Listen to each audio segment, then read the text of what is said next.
workshop was very informal. Can you guys hear me in the back? Okay. If you can't hear, just raise your hand and I'll speak louder. But this is our first workshop, and the idea is we wanted to get ideas from the public about restoration. And if you have any questions, we have council members here. We're going to help you fill out the forms. We have about a 20-minute presentation just to let you know a little bit about what this program is, what the lawsuit was, and how these funds can be used. So if you do need the restroom facilities, they're out that door, and take a right, and fire exit straight out that door also. So we'll go ahead and get going.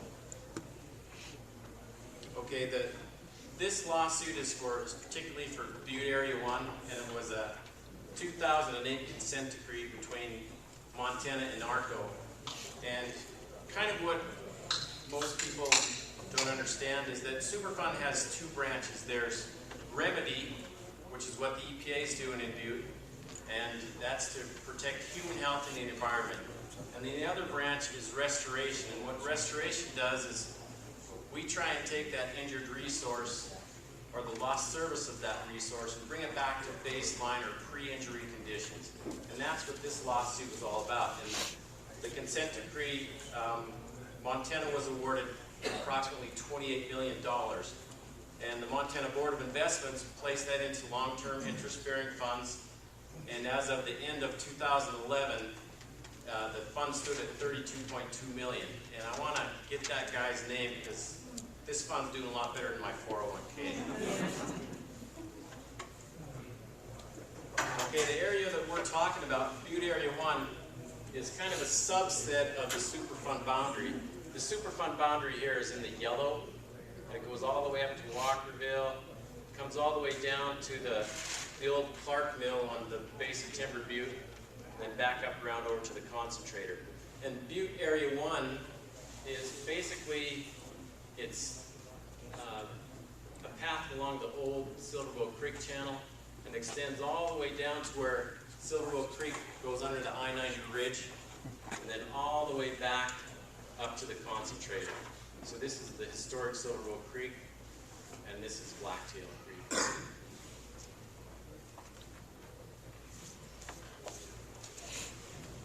Okay, and when this settlement was made, Governor Schweitzer wanted to give Butte folks direct input on how this fund was used. And he created the Butte Natural Resource Damage Restoration Council. And my job was also created at that time to help facilitate this process. And in 2010, this council was appointed. They're all citizen volunteers, and they want to give Butte this active role in this process. So with that, I'm going to hand it over to one of the council members, Helen Joyce. Thanks, Pat. The BNRC, as Pat's been discussing, has 9 members, and they were selected from over 60 applicants. And 6 of the members were appointed by Chief Executive Paul Babb, and Elizabeth Erickson's the chair. And then we have Mark Gollinger, Ruth Lee, John McKee, Chad O'Trush, Emmett Reardon. And then we have the other 3 members that were appointed by Governor Schweitzer. And he's the ultimate trustee of these funds. And that is Larry Kern, Steve Gallus, and myself. And there are several council members in the audience to assist you with your project ideas. And I'll just go ahead and introduce those. Mark Gollinger's here. John McKee, Chad O'Trush, and Emmett Reardon. And we'll be available throughout the meeting to help you figure out whether your project is applicable and how best to put the information on the form and seek funding for that. BNRC's role, we want to serve as a voice of the citizens, and we sincerely want input on project ideas. There's been a perception out there in some meetings we've gone to recently that a lot of the money is already allocated, but that is not true. So we sincerely want your input, and we hope that through these public forums we can get a lot of good project ideas. We also want to promote the public understanding of restoration and which projects are applicable to that.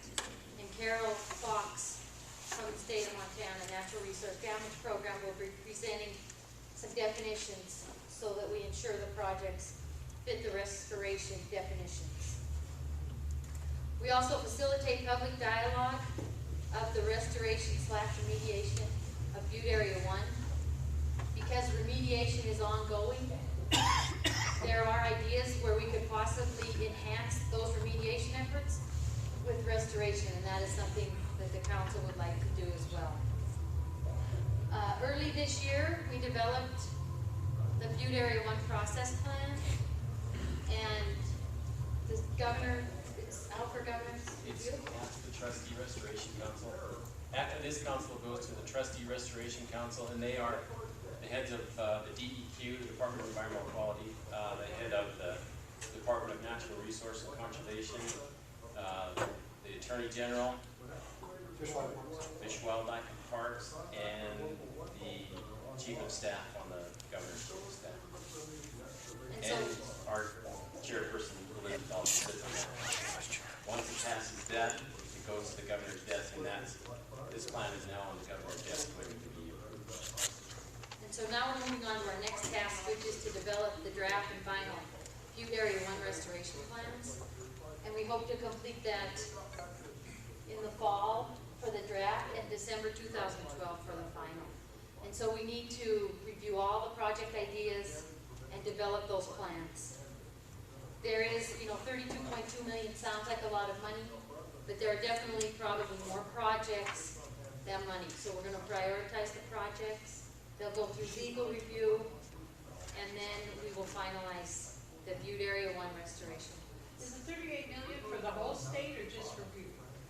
Butte Area 1, Yeah, 32.2. that 32.2 million is allocated just to that area that I showed in red. We do have a big aerial photo in the back that has the border on it, and it's basically from the concentrator down to historic Silverbow Creek to where Silverbow Creek exits under I-90.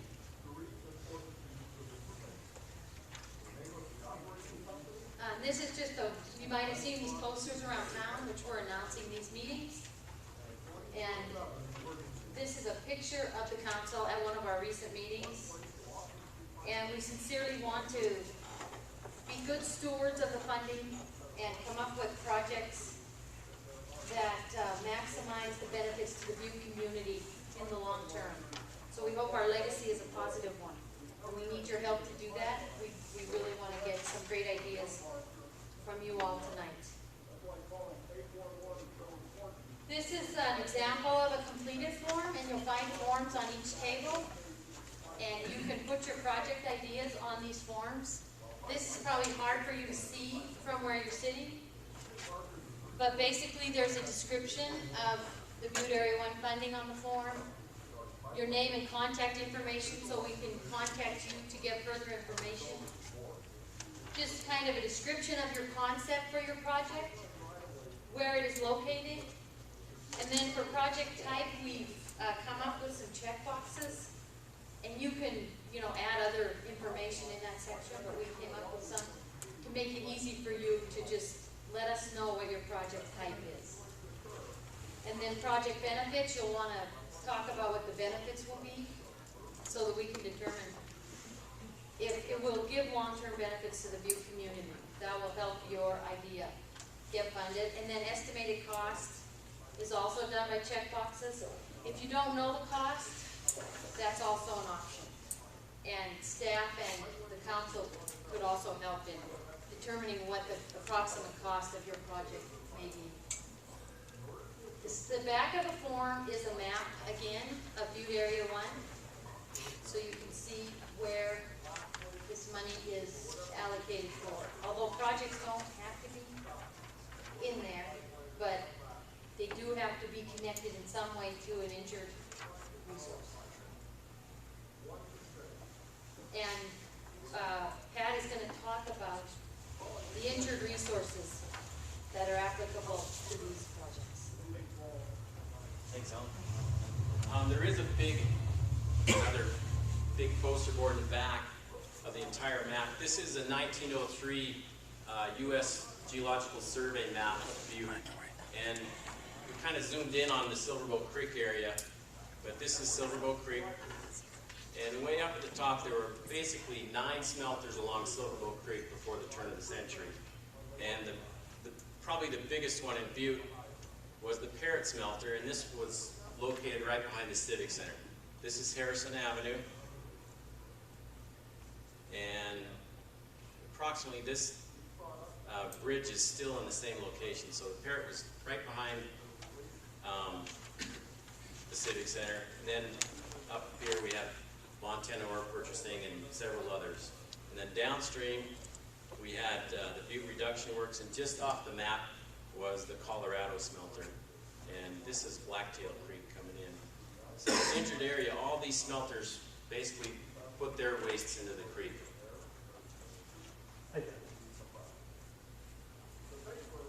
And this is a 1955 aerial photo of Butte. Again, we just kind of zoomed in. Here's Harrison Avenue. Here's where the Parrot was, and you can see the tailings, the barren area here. Upstream, there's a big barren area.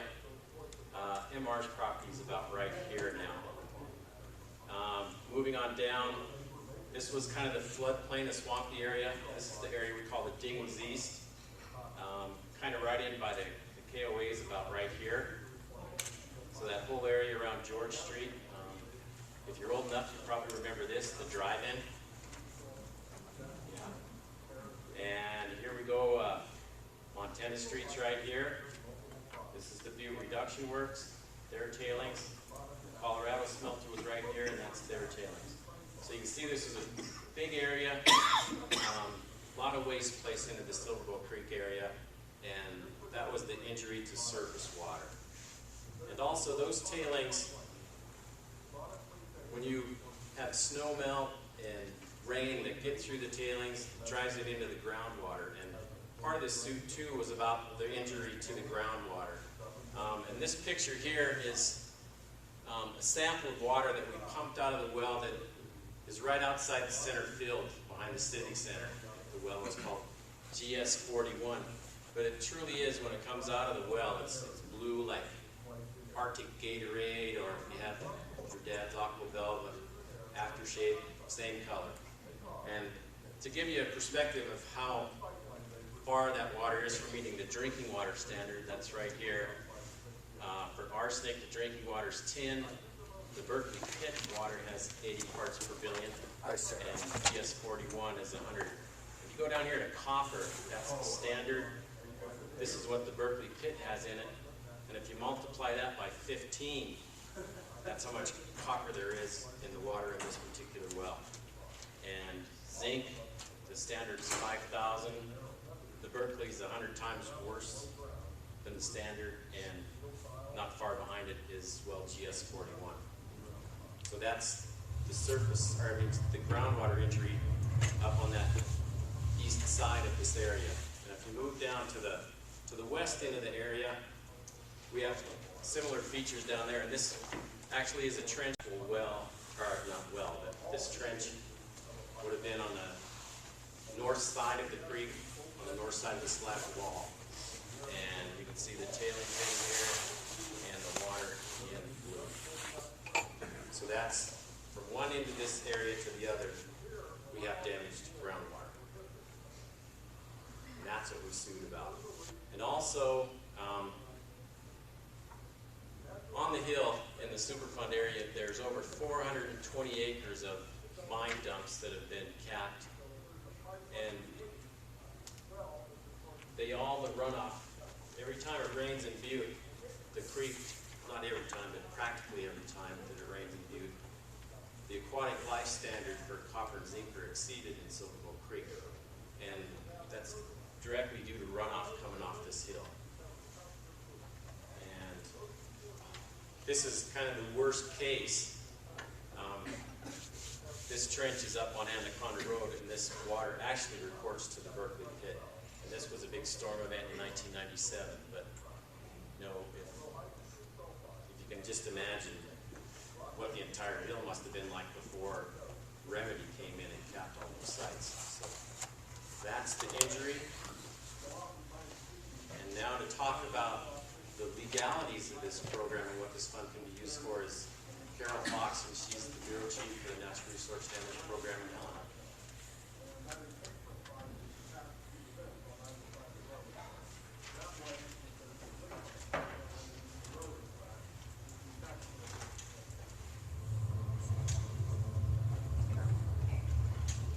Thanks everyone for coming tonight.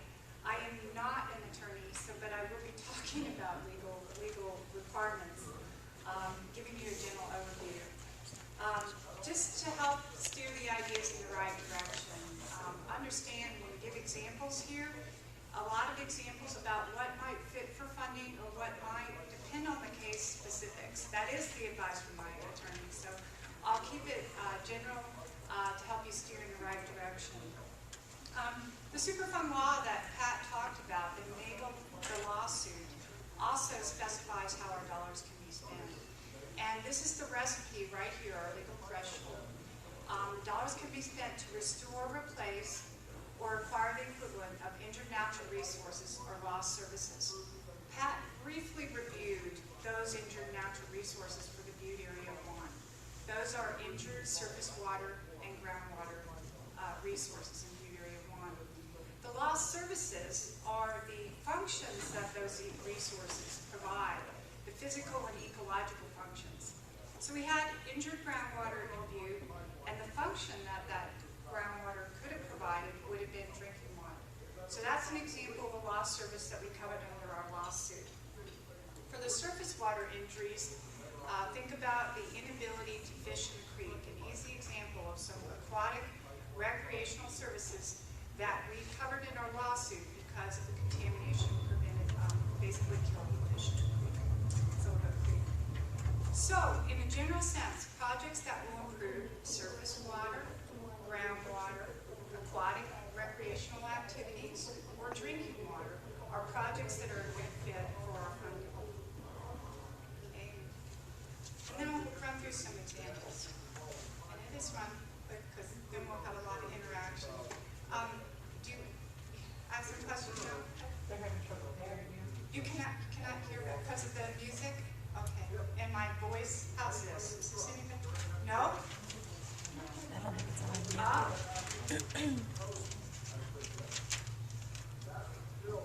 That is a good observation. How's this? Much better. Okay. Thank you, sir. Thank you very much.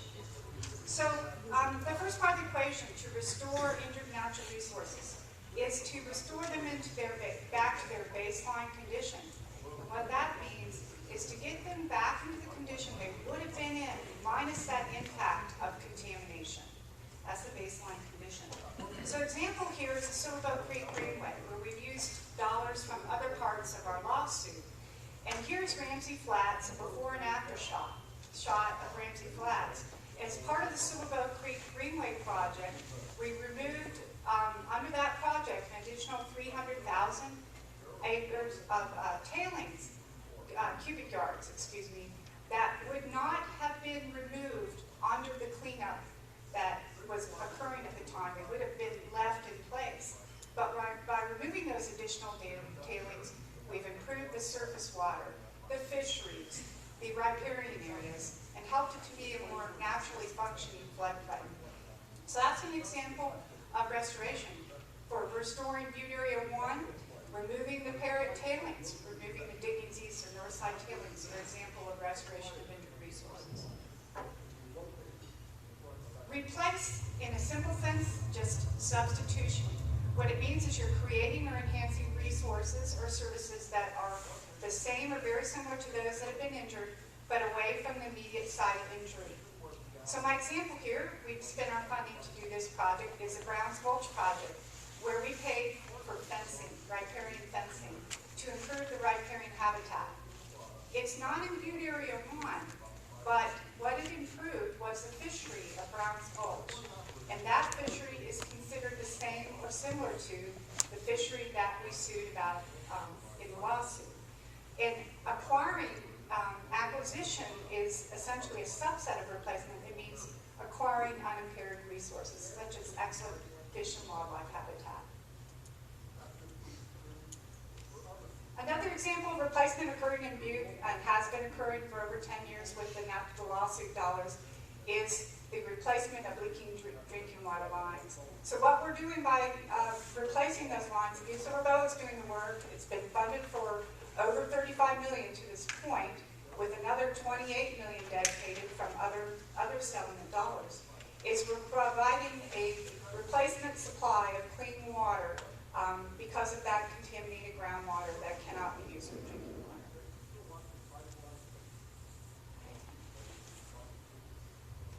So a common misunderstanding that is important for everybody to understand as you're generating ideas, our lawsuit did not cover all the impacts of mining that occurred in Butte. So my example here is subsidence. It is a result of the mining that occurred in Butte, but it's not a result of hazardous substance contamination. Okay? Another example that I've already heard about tonight, the Columbia Gardens. The Columbia Gardens was lost due to mining. The land was needed for mining. But we didn't sue about the loss of Columbia Gardens. We sued about natural resources and contaminations. You have to keep in mind that not all mining impacts were covered under our lawsuit, because what we covered is a match for what we can find. So that's why I'm emphasizing that. Another I'll hit, because there was even an article or an opinion piece. Pat explained the two arms of Superfund, the cleanup work being done by ARCO under the US EPA and Department of Environmental Quality's direction. That's to make things protective of human health and the environment. Restoration goes beyond that. So for example, the article was talking about removal of lead in yards. That's work being done under remediation. It is not restoration, and it's aimed at eliminating those public health threats. Okay, so the major question to ask about your project ideas is what will benefit. Helen reviewed that. That's one of the things you fill out on the form. In Browns Gulch, what we had was it benefited a fishery. So it was eligible. So Butte Creek Greenways, an excellent example of what are eligible for natural resource damage funds. Here, the Greenway project, it improved and added to the wetlands. So added wetland, waterfowl habitat, fishery habitat, helped to have a natural functioning plain, more naturally functioning floodplain with both the wetlands and with a whole lot more of riparian plantings. So a lot more shrubs and trees planted in the riparian zone and the floodplain zone that help the fishery. So those are examples of restoration activities in an injured area. Then the public water system, already explained how that works, so that's eligible. Public water system improvements. Just to note that this back slide, one of these we have funded, the big hole line improvements. How can we do that? That's not in Butte. Well, the reason it's eligible is because the water is for Butte's water supply, the water that comes from the big hole. So on to the aquatic recreation examples, and I'm almost done with my examples. But sometimes I think the best examples are the ones we've already funded because they've already been through that analysis of what fits. And this is the design for the children's fishing pond in the Hillcrest area. And some of you might ask, well, we didn't sue about pond fisheries, but we did sue about lost fish. And what we've made a determination is that that's acceptable replacement, that fishing in a pond is similar enough to fishing in a stream that it can be covered with these dollars. Another example of past funding was to help, through our dollars, the Big Butte area was acquired, the land, and also improvements were made to obliterate trails that were causing erosion. So here's an example where you could have a trail that reduces surface water contamination, and that's also an acceptable, eligible project. So I think Helen's going to finish here, walking through the form and taking questions. You want to do that? So has the fishing pond been decided upon? I'm looking at, do you want me to? If we have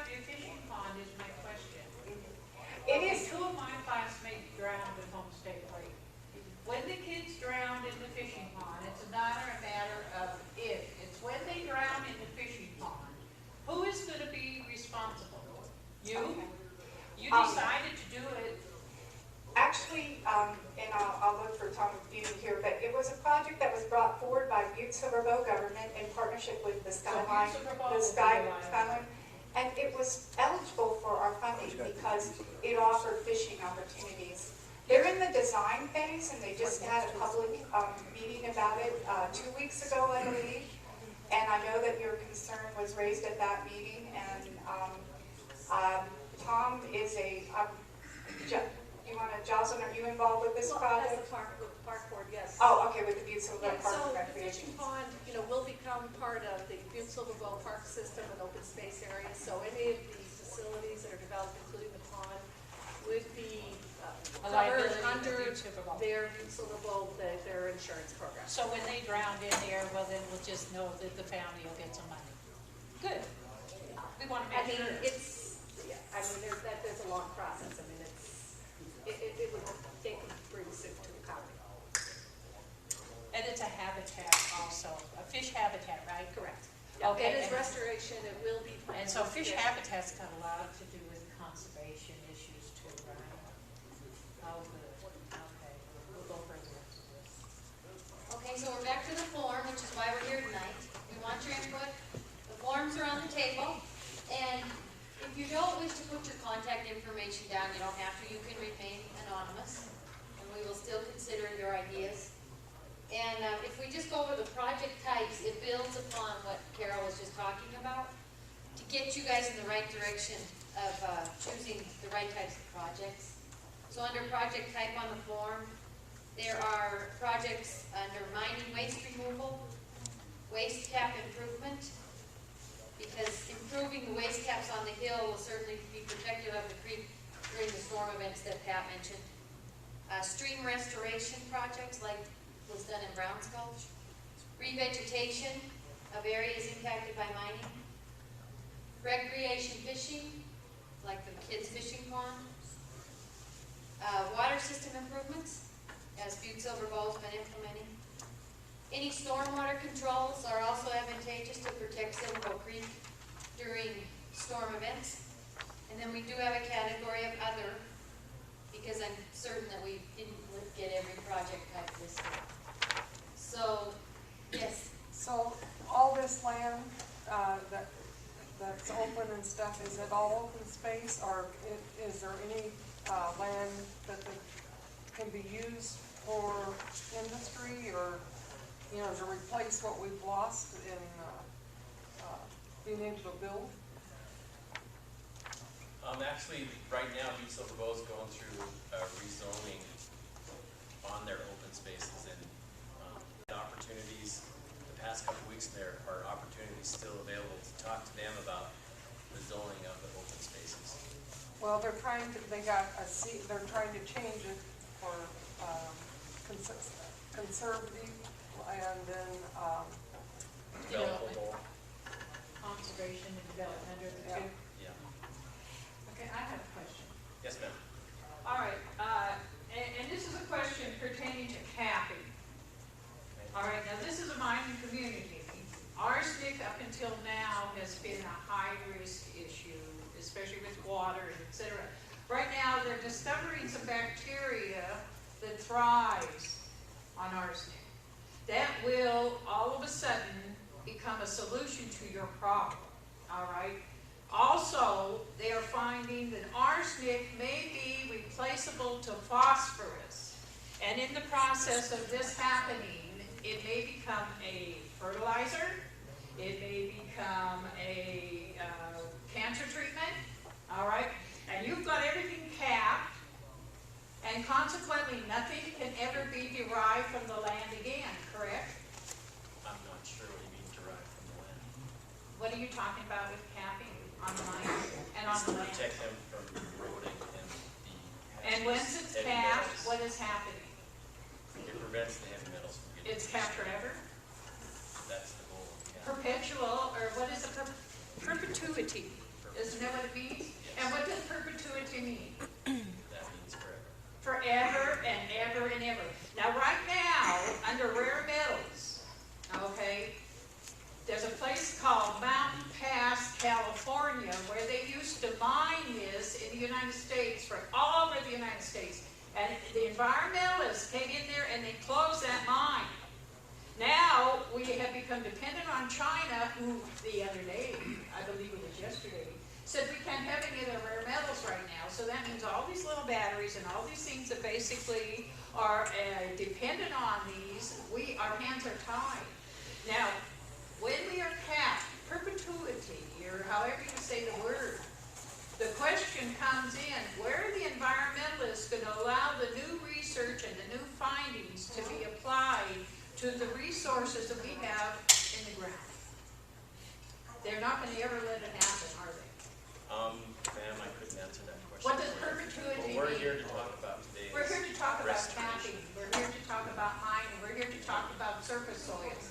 What are we here to talk about? Aren't we here to talk about those Talk things? about restoration, yes. And, To bring it back to what it was before the mining damage. okay, and that means, What it was like when you walked into this valley in 1860. and when it's forever closed, that means that you will never allow any new scientific discoveries to be applied? I don't believe that's true. Well, when it's capped, perpetuity, or however you say it, are you going to ever let it be uncapped when it says forever and ever?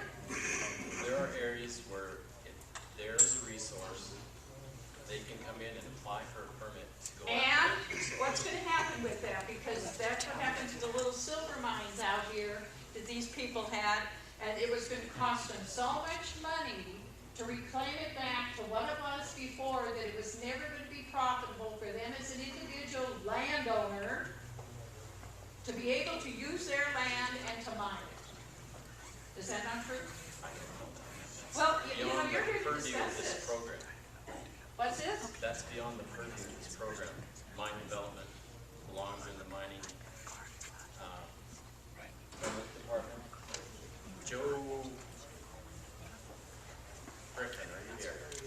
What's the hard rock department that has to do with mining? I don't know, we just call it the hard rock. Ma'am, those are the shaking. hard rock department, Yeah, we have to stop the it. one who would permit any. Because there may be some arsenic in there that will become a medical treatment. But if it's not developed in that way, it is a human health hazard. Pat, I have a question. I'm very interested in finding out what your long-term goals are. You said it's not necessarily within the lower area one boundary, but it has to be related to it. Do you understand what I'm saying? Certainly, and what we're talking about now is the mine caps and the waste material that is contained in those caps. We do not want that getting down to the stream where it is a toxin to fish and other aquatic life. So even though a mine cap is not inside that dotted area, it's still eligible for funds because it will protect the resource within that boundary. Does it have to be Silverbow County land, or does it have to be Arco land, or if I looked it up on NMIS, what would I look up for potential areas? You know, I think if you just circle it on the map and give us your best description, we'll do that later.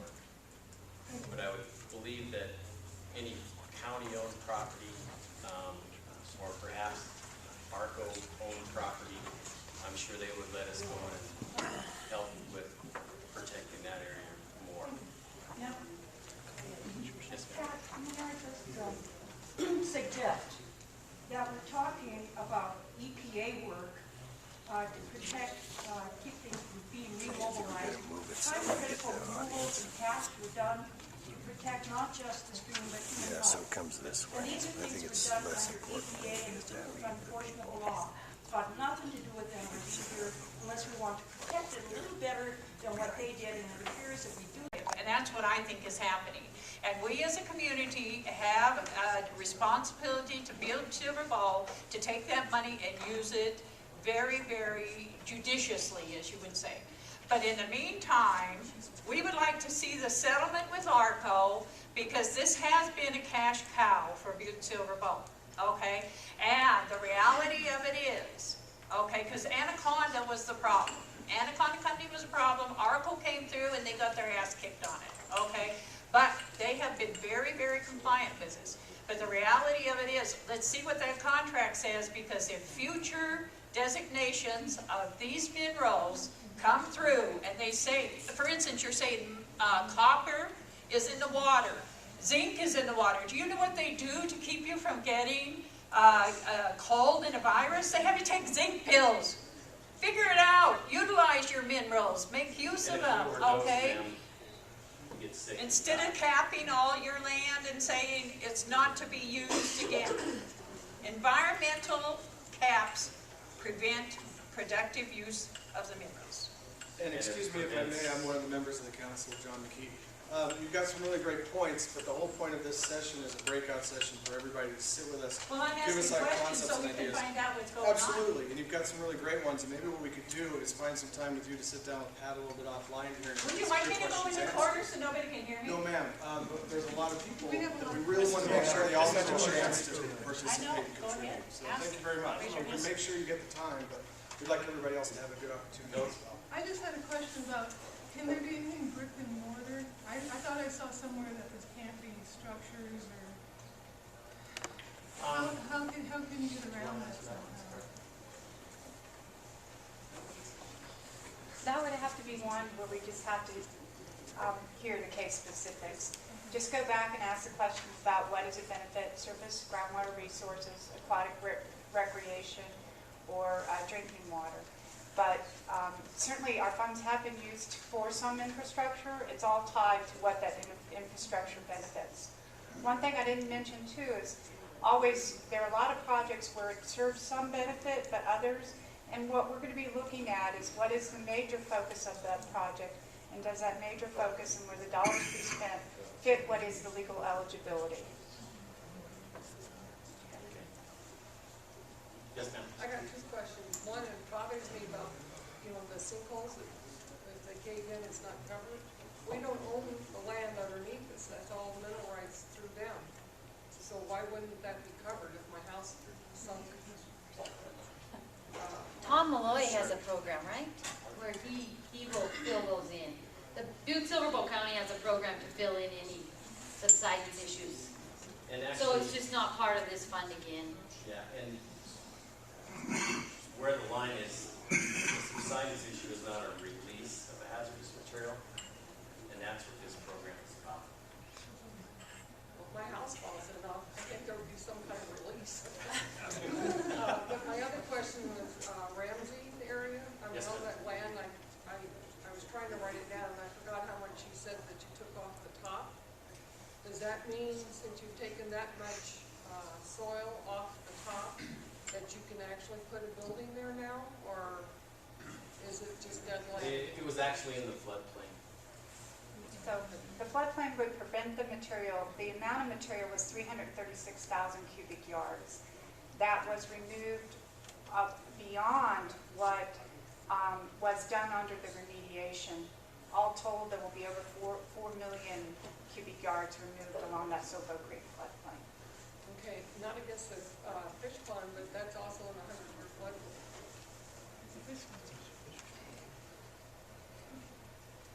The county, that is County Parks and Recreation going through, does have to get all the permits that apply to that fishing pond site. They're in the process of doing that, such as. I'm not trying, I'm just saying, we Yeah. have Fairplex plan, and we were looking at that acreage, and we couldn't do anything because of the 100-year floodplain. So I was just wondering how, it's able to be done.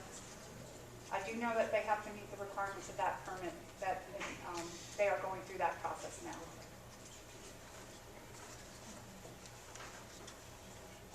Yes. What do you do with the material that you remove from a contaminated area? Do you just put it in another place to contaminate another area? The mine waste that's removed from the Butte Yield goes to the mine waste repository, and it's a permitted facility up behind the Grand Mountain Memorial up there. And anything that was removed from the floodplain went to the opportunity ponds. Is that right, Greg? Wait, where? To the opportunity ponds. Yeah, the town of Opportunity. Near Anaconda. Did that answer your It's hard question? to find out where it goes because I'm working with the carousel, and we had that land next to the Chamber of Commerce. Okay, we were never told that the fish pond moved from this area, from that area, to the present area that they're working on now, because that land was contaminated. But they were willing to give that to us. But then after we claimed it, they said you can't do that because that land is contaminated. Now, it's all cleaned up. Can we go back there? And it's in the You'd have to floodplain, talk we to the would be county on that eligible for this money. Yeah, is that property owned by the county? It was, and it was deeded to us, but we've never received anything from them. But I drove by there yesterday, it's all cleaned up now.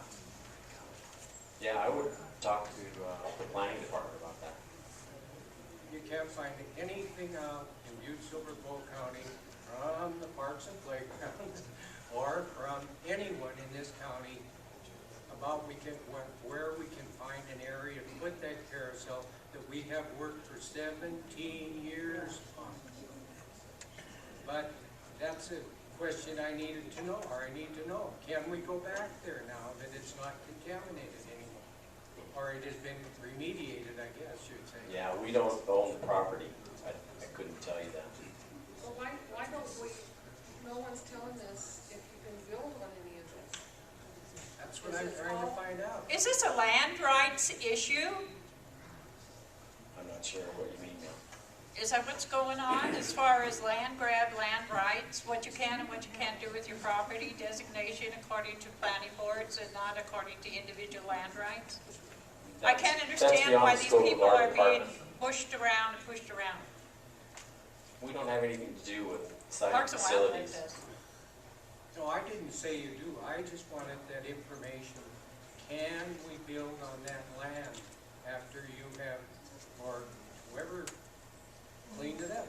I believe that property has been cleaned, and that was just this past year. That's correct. And to have it redeveloped, you'd have to talk to the county.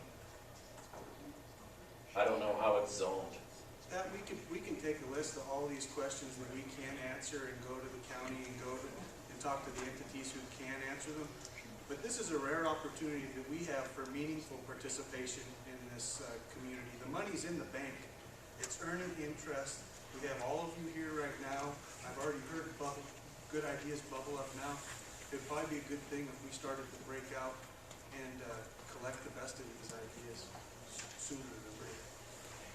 Already spent money on the fish farm, so you don't have $31 million left. That came out of the other fund. That wasn't part of this What one. other fund is that? There was actually 7 There were 5 natural resource standing settlements. You know, just to say it, I went to the library meeting yesterday, and they said their money had nothing to do with that money, okay? And you're saying that the library, I mean, that your money for the fish pond didn't come out of this money. Is this Obama money, or what is it? It's a separate settlement. There were 5. Okay, you know, before everybody just ends, just a suggestion on our schedule, and then we're going to go to the breakout groups. Everybody just, I cannot whistle, so I'm going to scream for a second. Thank you. Just one of our members asked if I would just remind everybody of the time frame that we're under, and then we're going to split into the groups. So, the ideas are here at the scoping meetings here in the spring. The council will be working in the spring and the summer to evaluate ideas. In the fall, they will be developing their draft plan for public consideration. So they'll be coming here and talking about how they think the $28 million best be spent. Then it'll go out for public comment and come back to go through a final plan to be approved by the governor by the end of the year. So that's the schedule, and now we would like to Before you're done, I have to ask a question, because I really do. Given enough time here, and It'll be really quick. It'll be really quick. The 29th is a planning board, and it's already been decided because the fish pond's already done. And then you're going to have your Wednesday meetings with the county commissioners who have already decided. Somewhere in this Butte Silver Bow County, The people are supposed to count. And it sounds to me like, come and find out what we're gonna do with your community, because it's already been decided. And actually, I just have to totally agree, this is a local council that has asked for ideas here. And we can sit and cover your ideas more, but I think that we owe it to the other folks here to allow them to sit down and share their ideas with the council members. And that's what we'd like to do next. So please take that time. If BNRC members could stand up one more time. BNRC members? Okay, there they are. We'll hopefully have and staff members at each table. Thank you, everybody. Your idea fits. If you have an idea, put it down on paper. You know, even if it doesn't fit, it might give us an idea about something else. The least you can do is, you know, the worst you can do is waste a piece of paper. Thanks.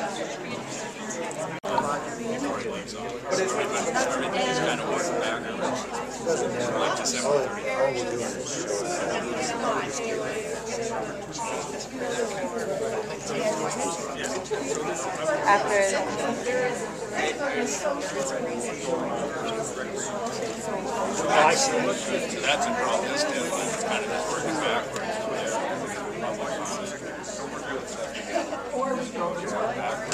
And then maybe some. It's like we got to get everything on the bottom. One thing is, so when you put in a project you can add in everything, like I don't know if that. trees, you know, if you want trees, put that on there, certain shrub. Is that going to be down in more detail? But the videos I've seen are projects, ask for more information, develop it further, cost.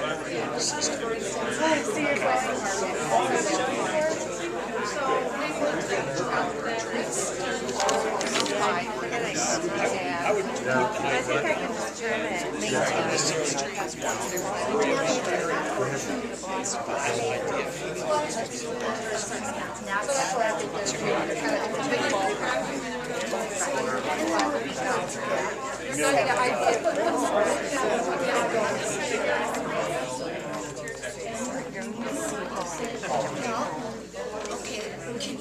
can these be educational? Yeah, throw it in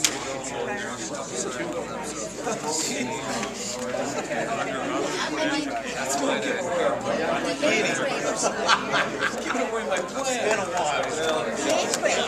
Classes teach restoration and vegetation. Teaching to these tropes for that.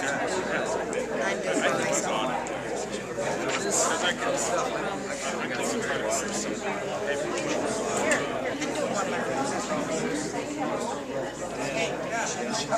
after you finish. Yeah, but that makes you sick. That's big.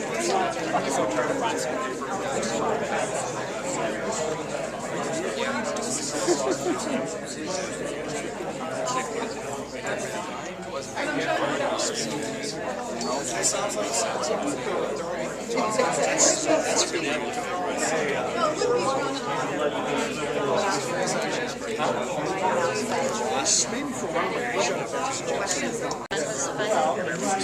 We can't fish with Carol. John turned out to yeah. And this was when they first started, they said a kid's fishing pond. I'm sure.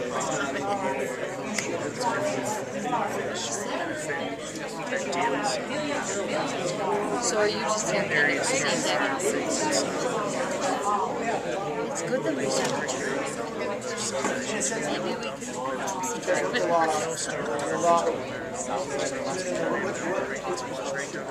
I was talking to Chad about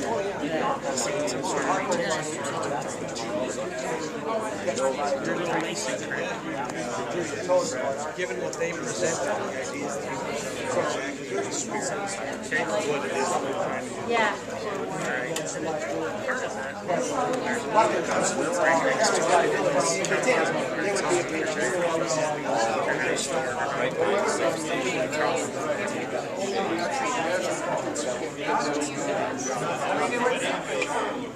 it's not any different than the whole process of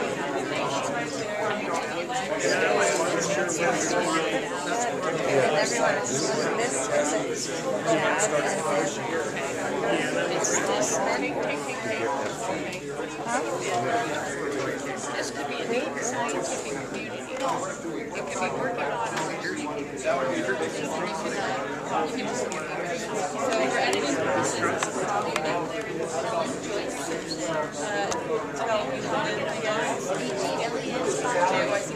Okay. Your title. You twist it and then it'll listen. Oh, and then it loses you. So, BNRC member.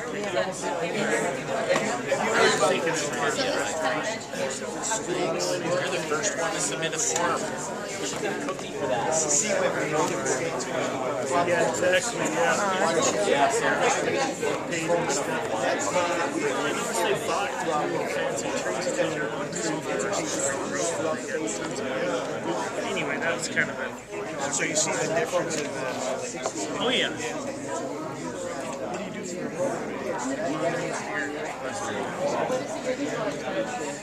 These are exactly the kind of ideas.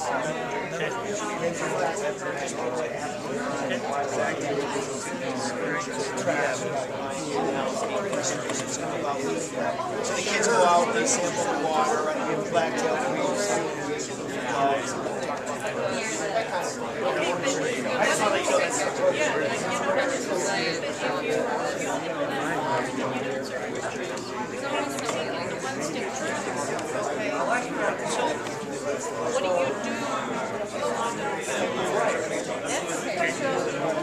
This is, I wasn't going to fill this out tonight, but I figured I'd get it right.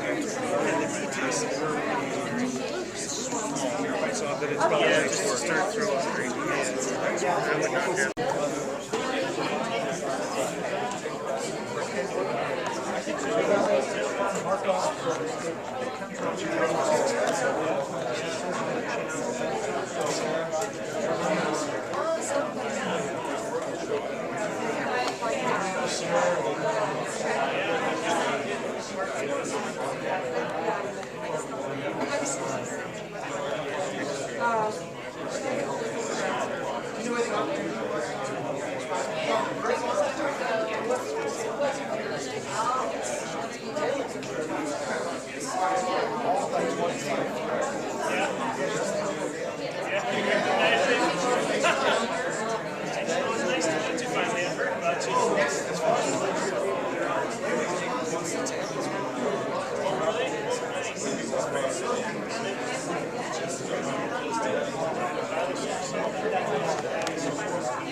It's the same as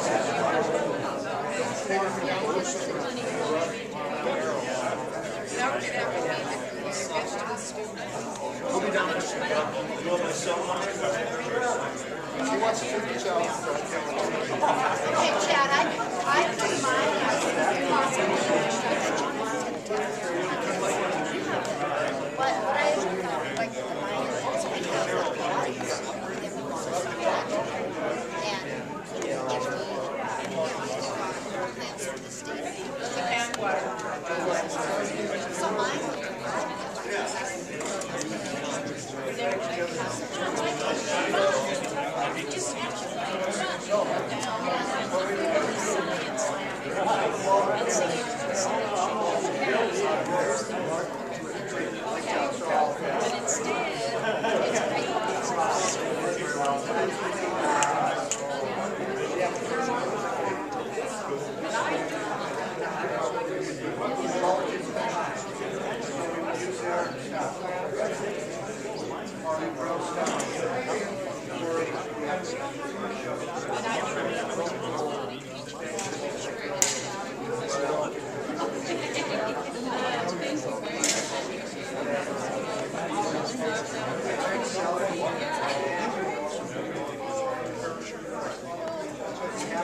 You get some pictures there? Yep. Did you get some? Yeah. Yep. It's pretty abysmal lighting in here. Yeah, it is. We're used to that. Yeah, we're pretty. This is what we got to work with, so. Yeah. It'd help if they turned the other lights on. I didn't want to disturb their thing, so. Who are you doing this for? CFLEP, the Clark, CFLEP, the Clark Fork Watershed Education Program. Oh, okay. Have you heard of us? No. No? Okay, we're actually funded partially through the BNRC. Oh, yeah? So we're like the educational component, so we teach kids in the K through 8, mainly 5th through 8th graders in the upper Clark Fork Basin about the restoration. Good. Yeah. Give me that acronym again. CFLEP. So it's kind of a weird one, so it stands for Clark Fork Watershed Education Program. All right. Yeah. There's another one they have too, but here in Butte? Yeah. It's not yours. It's a different one. But that's... Do you know anyone who works? Not anymore, I don't. But you're new, right? This is a new deal? CFLEP began in 2005. Well, that's fairly new. Yeah. Yeah. Yeah, so we're going Good for on you. Yeah. 7 years. Yeah. Are you? Yeah. Good. You go with the kiddies out to the places and stuff? Yeah, and the weather's starting to get nicer, so we're going to start heading out to the river soon. Who, So, does Dave Murtaugh handle some of those things? Matt Vincent is our director. Oh, is he? And then... I should get a hold of him.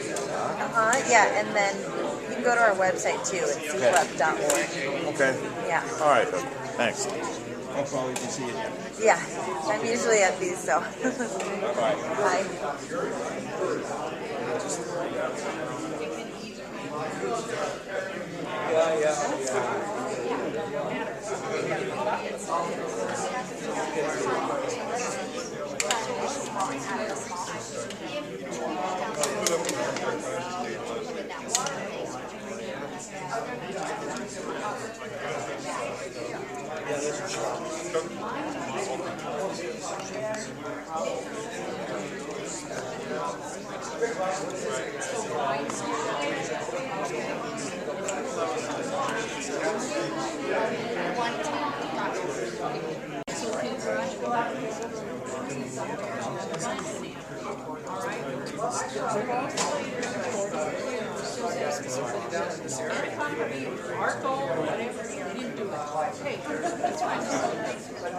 It's a mindset.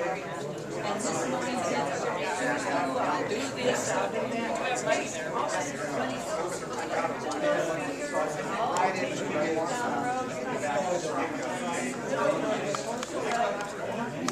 Well, you have water rights.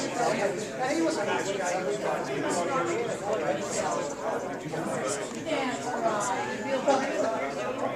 but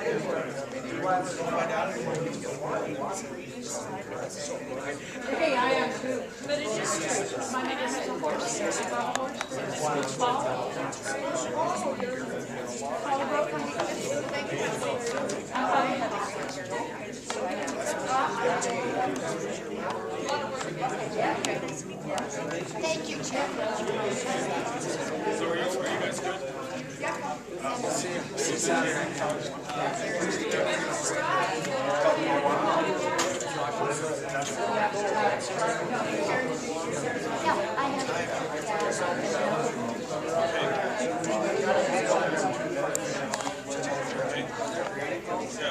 Anyway,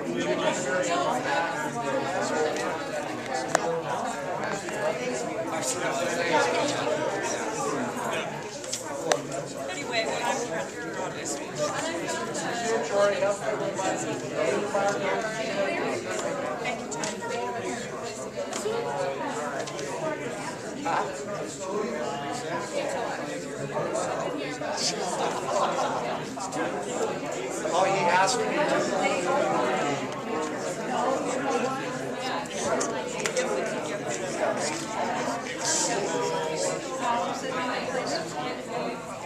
Butte Revolt was putting the money in their pockets. $100,000 to relocate. It's a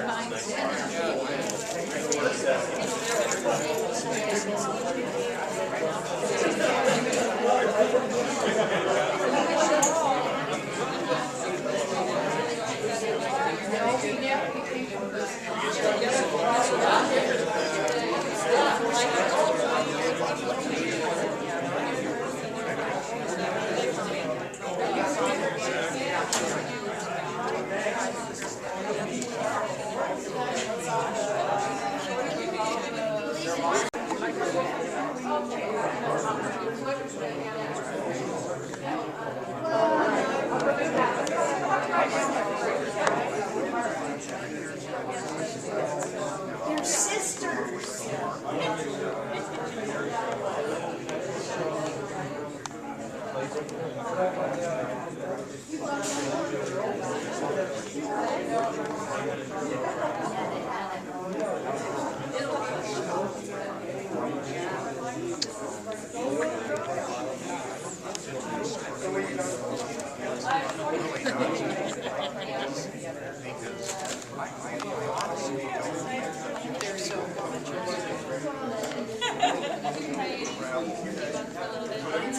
Did they say that was cost about an hour?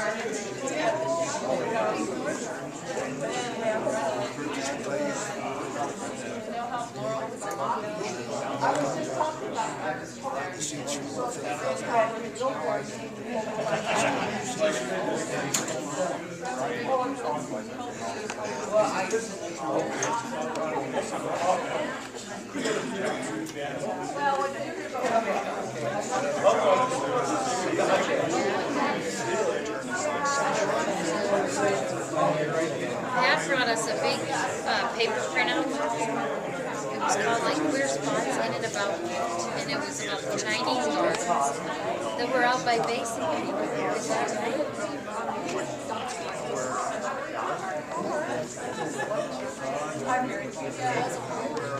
Yes. I know. I've known you for many, many years.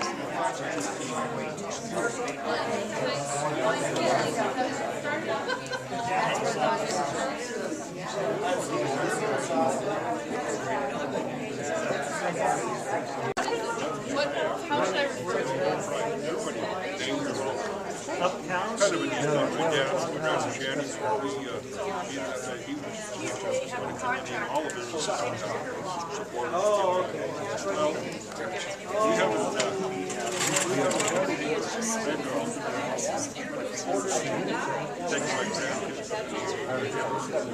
that. My kids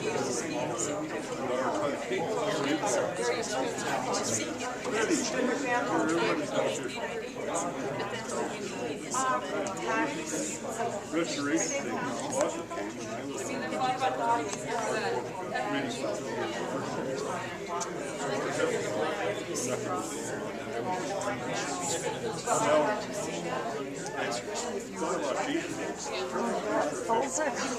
was the chamber. Well, you know, it's got funny kids. She's 100% the mayor's there. When they got all the response, yeah. I should have been there. I was It looks like it's kind of I just did a story in The Sidewalk chamber's Calls got that had a marquee. tour with a couple different people. That was my favorite. So that's, I guess that's a similar opportunity for tourism. Whatever, but I think So Yeah. Well, and some people have left already, but well, there's, And so they said, well, I talked to Carol Fox, and she said, well, so what about getting that cleaned up? Is the Brandon going to West It's part of NRD, that's great. He's from Howard. He actually, before Matt was here, he was and then when they established the BNRC, they wanted a better specific person to do it. Towns that come over from good streams are not polluted, they're nothing. And so I found out that the ones that own Plaza doesn't own the property. That was just to fence out the town. That's what. The one gal I thought we'd like And when she wants to. we would dedicate it to the sheep law. She called one system in California, they got together and they give it over to real estate. Very kibble was on our kind of like, and then I was told they can't do it.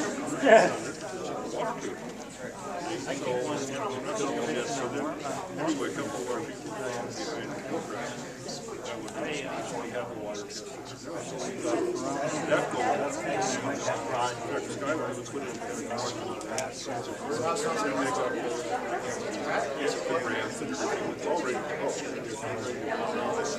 Well, it's really up in the air, to tell you the truth. But that's what makes it really fun.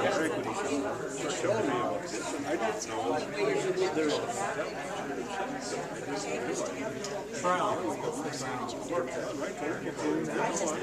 Yeah, I went with the big wallet park. And there was a couple of browns. So I was like, wow. Whoa! Redo themselves for they could be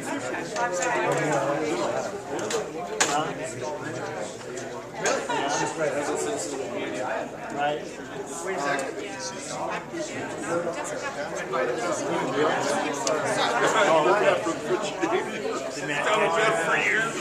Chris got a hold of me too, huh? Well, he stopped in this morning because he's gonna write a letter. Well, Matt's doing the best he's done in a long time since fishing Silverboat Creek, isn't he? See, it came in. I was the one to figure out that actually it's really good fishing. Have you? Yeah, he took the fly camp on there last summer. Did he? So that's our first spot. Yeah, oh, you can. Yeah, you can.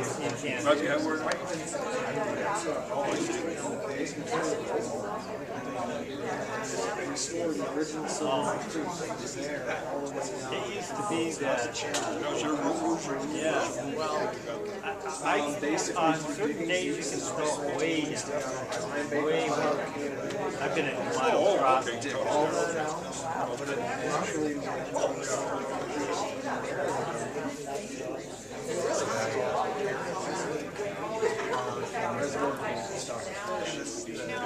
wouldn't it be around square box?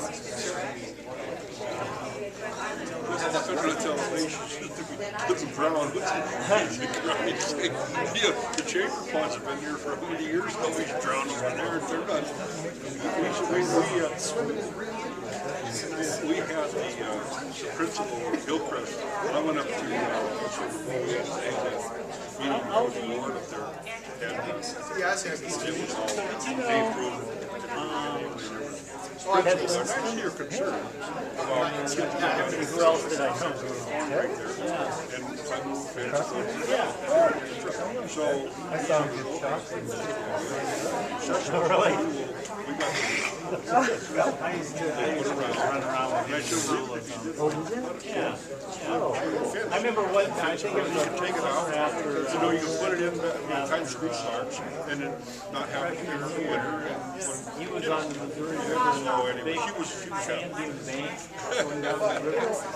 And he, they were having fun jumping off because he could go way down and sit on the slope. And he was coming really good. He was running and takes a jump and he's landing all the way out on the flat ledge. family. So I remember in Missoula, we'd go out to these trestles, jump off the trestle. Ted climbs up on that upper structure and does a swan dive off the trestle. Okay, Ted, I'm not following. Yeah, he is. Listen, I just found out he's still living in I found out he's still living up there. What's he the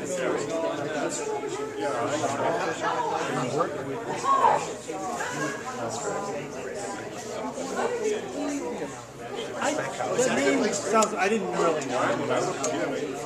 How about, his name? I walk my bike when it gets like this. I'm trying to think of all these people that I knew when I first came here that came to Great Falls. Paul Sullivan? He's a lawyer? I don't know what, I knew him, I really ran around.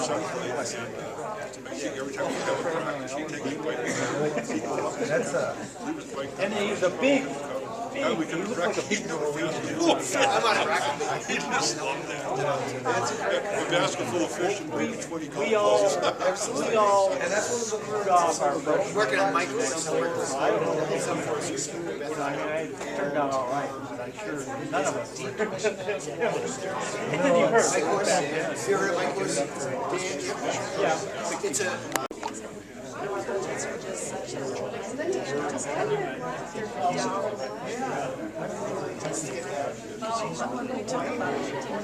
See,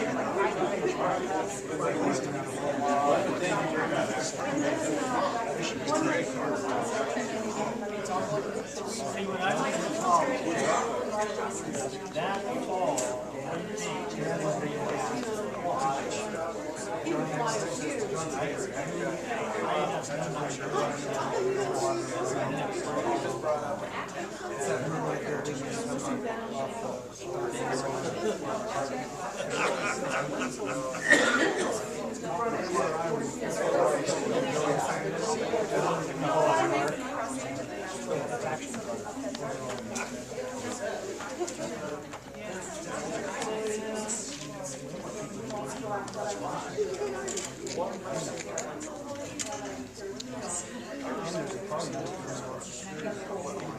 Maybe there's a dual stream side restoration. You can draw the foundation.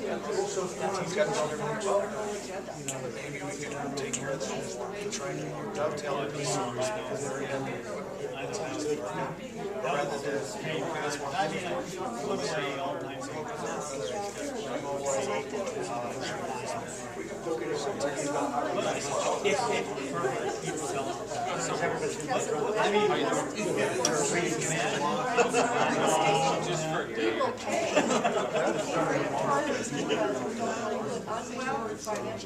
yeah, Slim Ray comes in, he's the bomber pilot, and the bomber will go out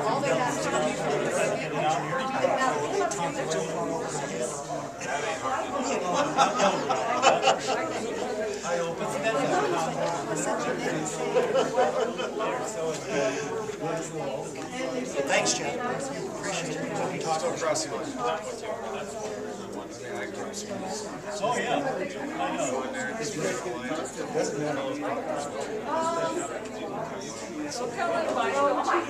But, and you know, and that's one of the things with the presentation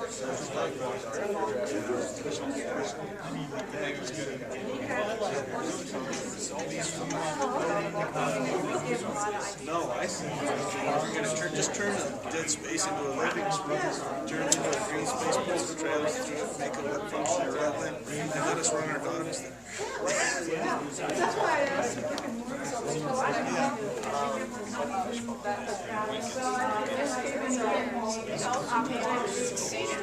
We focus on recreation, aspects, and natural resources.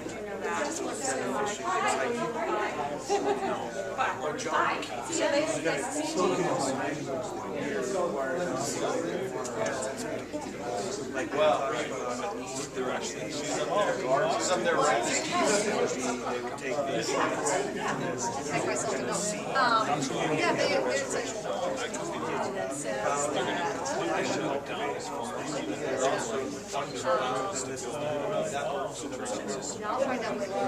actually know this, you know, it's like, they want to collect all the water off the I used to be a force. I used to do.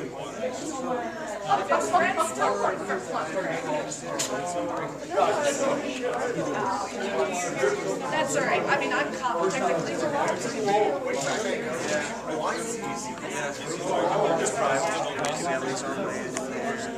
Our folks are pretty well versed in where, but the idea, let's get the ideas out there.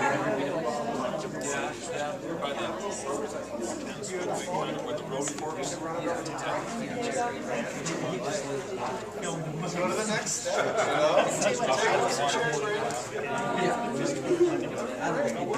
like to say, I'm in the old, Shelby Glass building. So, what do I take? Yeah, about the Pioneer Club.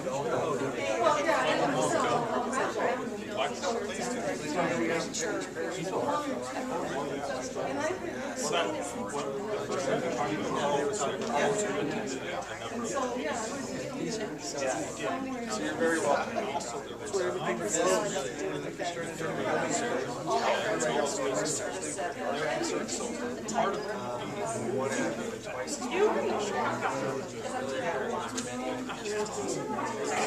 Well, you just go right out.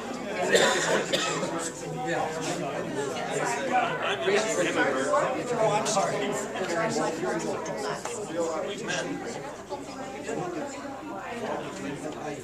Please do, I'll take it now. We've got a box over there.